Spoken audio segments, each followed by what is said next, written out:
Hi, you're very welcome to this Friday afternoon's Excel snack delivered by me, Anne Walsh, and it's all on the totally riveting topic of data entry.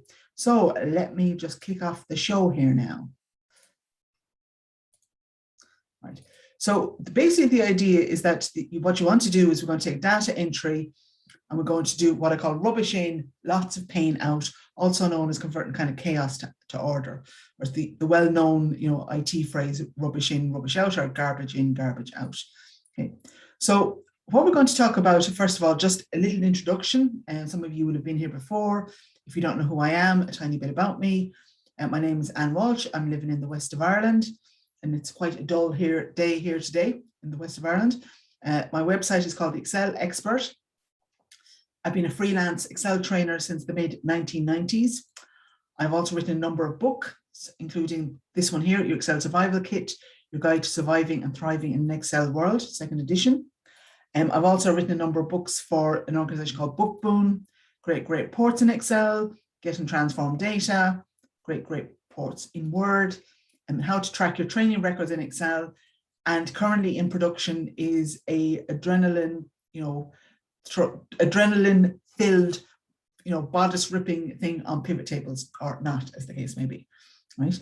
I love movies, puns, and crime fiction, and more recently, I have got really interested in jigsaws and podcasts, often at the same time, combine two good things together. Okay, so, and I also have one son who is the producer on the show today. He's the one kind of letting people in, letting people out, monitoring the chat and all that. He's a software engineer, and you can actually blame his mother for that one. All right. Okay, so what we're going to learn in the session today, all right, why is clean data so important? It's the bit that's often left out. A little bit about the structure of clean data. And once I've convinced you at this point that it's important, how do you set it up? At least in Excel, all right? Obviously in other things you can set up differently, but Excel, how do you do it? Also, a little bit of the other stuff. Yes, this will be recorded. It has been recorded as we speak, right? So as I always like to say to people at this point in time, if you're in the witness protection program, please do not give us any revealing details because it is going to be recorded, right? And it'll be sent out afterwards with the file. I have 3 upcoming snacks, some of them on things like vlookups, pivot tables, conditional formatting, and the details will also be in the email that will be sent out to you afterwards, right? So that's your weekend sorted. And then you can ask any questions in the chat. So Laura, just a quick check in here. I can see a question in the chat or comment. Anything I should be aware of before I kind of get stuck more in? No, just be saying hi. Oh, okay, lovely. Thank you. Just being, well-mannered. Good on you. All right. So first of all, what is unclean data and why should you care? So you see there are my best quality pictures of a really dirty looking car, right, that was found in a garage somewhere, I'd say, by the looks of things. Okay. It's things like inconsistent data entry. Computers are not human. Okay. Like most of us, if we look at inconsistent data, we'll know what it is. If I take Brittany, all right, if I see B-R-I-T-N-E-Y and B-R-I-T-N-A-Y, I know it's the same person, right? Or the same person, but the chances are a computer will not know that. Okay. And AI has not yet developed to the stage where it does. You do have some, they have some capabilities around what they call fuzzy data, but not quite there yet. Spaces, blank rows and columns. Excel is like, huh? What do you do with those?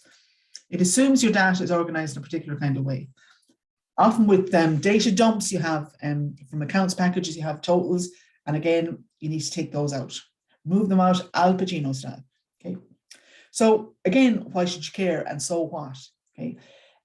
Quite often formulas will not work properly unless the data is formatted the same way. For example, particularly like a VLOOKUP, you could have a situation where you have 2 things you're matching your formula on. If one of them is formatted as text and the other is formatted as numbers, even though they look the same, Excel will say, I have no idea what that is, and it will not do your formula for you. Right? So that's often an understanding of the basic structure of that is often partly why Excel won't work. Can often be a big part of your job in Excel, right? If you have things like pivot tables assume clean data, all right? And if you don't have that, you will have problems. If you have to clean it up, that's what we have to do. Maybe have a look at a thing called Power Query, what they call Get and Transform in Excel. People have never heard about it, and I would send you on, include some resources in the email that I'll send out to you afterwards as well on this. It's one of these sort of unsung things that people never discuss. I was having a discussion on LinkedIn this morning with another Excel trainer. We're talking about some of the great things that you have in Excel that they never mention. Okay, and sometimes you have to kind of clean it up first, right? But sometimes you are given the option whereby you actually have to set it up from the word go first, right? So you want to kind of set it up so that it's Rolls Royce as opposed to, dingy car in the garage kind of set up. So what does this look like? Okay, no blank rows, no blank columns, single-celled headings, think amoeba, all right? Those of you who did maybe biology in school, you probably would have learned about the single-celled organism called an amoeba. That's what you need to think of for your headings in Excel. As I like to say, if you're going to have a big long description, Excel ignores the director's cut and just says, you don't need any of that. I just have the bit in the cell just above the actual data. Okay. Right. No ditto in data, every row must be complete. All right. So every row is almost like it's self-contained and it has no reference to rows before it or rows after it. As a human, you will know, for example, if you see something like Galway and it's written ditto, ditto, ditto, it's the same thing. That doesn't work in digital. You have to, every row has to be entered completely. Okay. And also it needs to be like with like, consistent. Okay. So what does that mean? So for example, Galway is not equal to County Galway. Yes, as human beings, we know it is, but computer-wise, it's not. And County Galway is not equal to County Galway, even though, again, as people, as humans, we do know it's the same thing. So it's about kind of like having consistent data entry. Okay. All right. So at this point, you're probably saying, I am now convinced, and I totally believe in the value of this. How in the name of God do you get it? Okay. So here is a random picture of Harrison Ford. Afraid he won't be able to help us today, right? But what we're going to look at instead is a solid setup. I'm going to use drop-down lists, also known as data validation in Excel. And we're also going to have a little peek, as it were, at the vlookup. So let us now do a little demo. Okay. Right. So any questions at this point? Just checking with you, Laura. Any questions? All good. All good. Okay, let's lock and load onto the file. All right. Okay, so here we're just looking at an Excel file here, all right?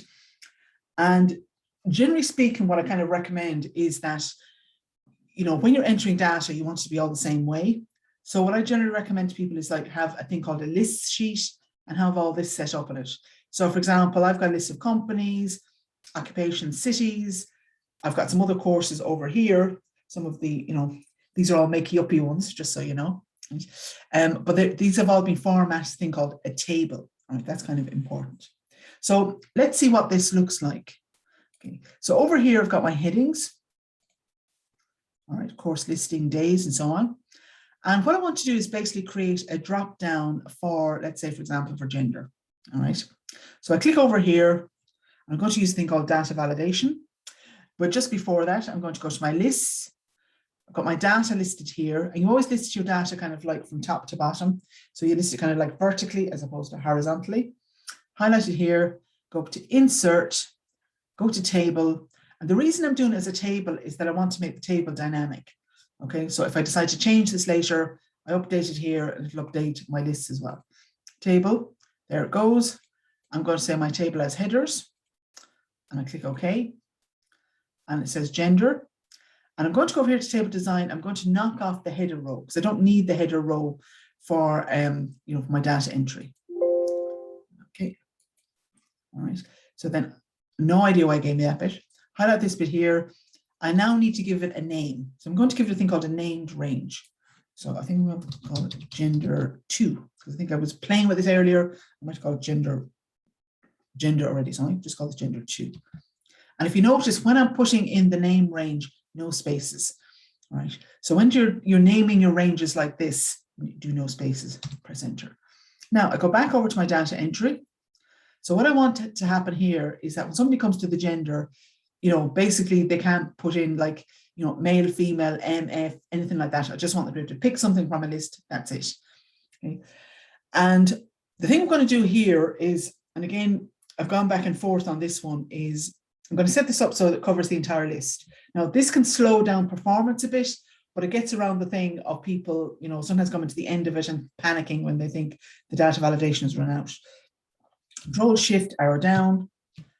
All right, and then go to data validation, data validation. So if you think of like data and then DV. If I go to the box here, I've got settings, input message and error alert. So here I choose list, right? And this is basically what do I want to appear in the list? So for that one, I'm going to use F3. So F3 calls up a list of range named ranges even, F3. All right, and see there's my gender 2, as I've done it already. Now, the thing I will say to you, because I've seen this happen a few times before, is that you'd have gone through the process that I did a minute ago of highlighting it, naming the range, and make sure you've selected everything in the range. That's quite important. Selected everything in the range, and all of a sudden it won't actually, for some reason, it won't always stick.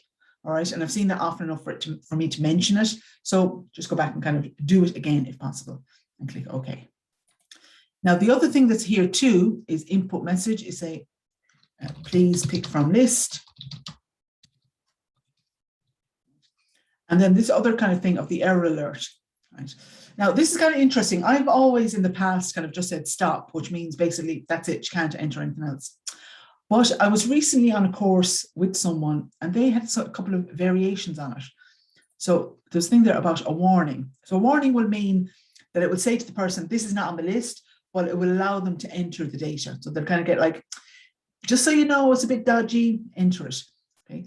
Or you could also, let's say, just go to stop. Stop means you can only pick what's on the list. That's it, end of. All right. So I'm just going to go with, let's go with stop for the time being. And I'm just going to be like, you must pick from the list. You must pick from the list. And I click OK. All right. Now, when I come across here, you see there's my list. And if I come along here and I, let's say, just type in M for male, see there, it won't let me do it. Okay, so that's essentially how you kind of would use this one here. And I'm just going to do, let's say, for example, company, Control Shift arrow down. Let's look a slight tweak on this, data validation, data validation. So remember data, DV.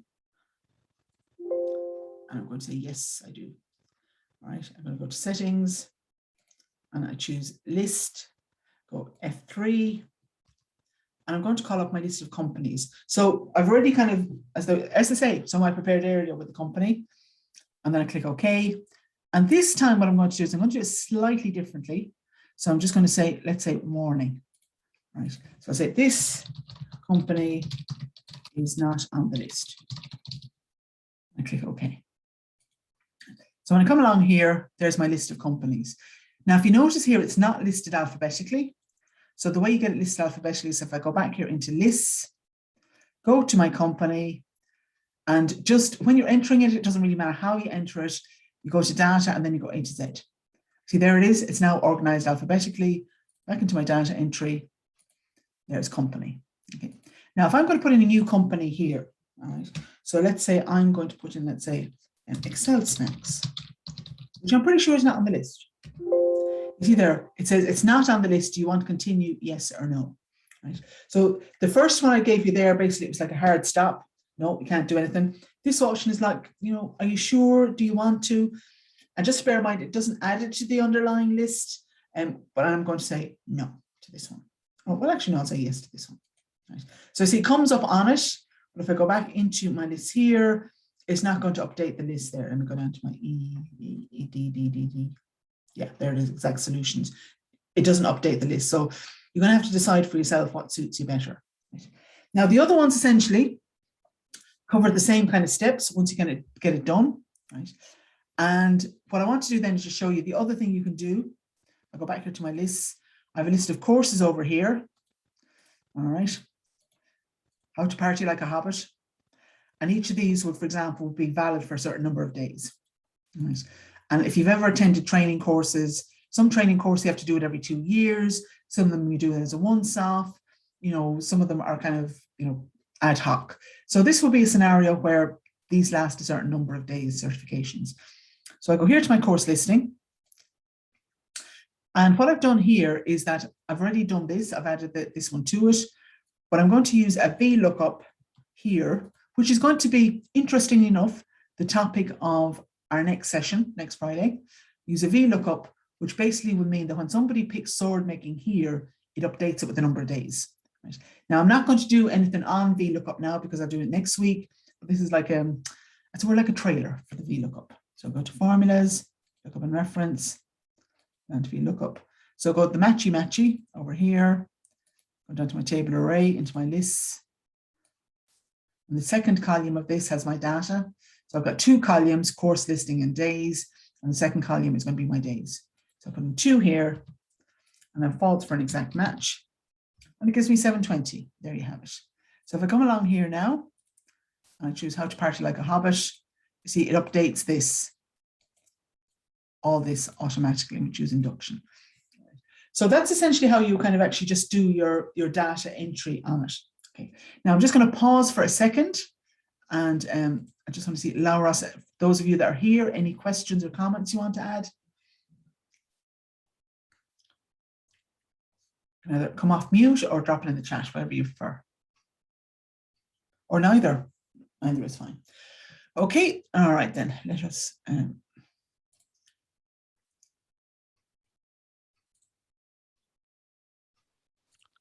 We're all happy enough. all happy enough. Okay, great stuff. Thanks. All right, lovely. All right, so now we've got about 4 minutes left. Okay, we're just going to start wrapping it up now at this point.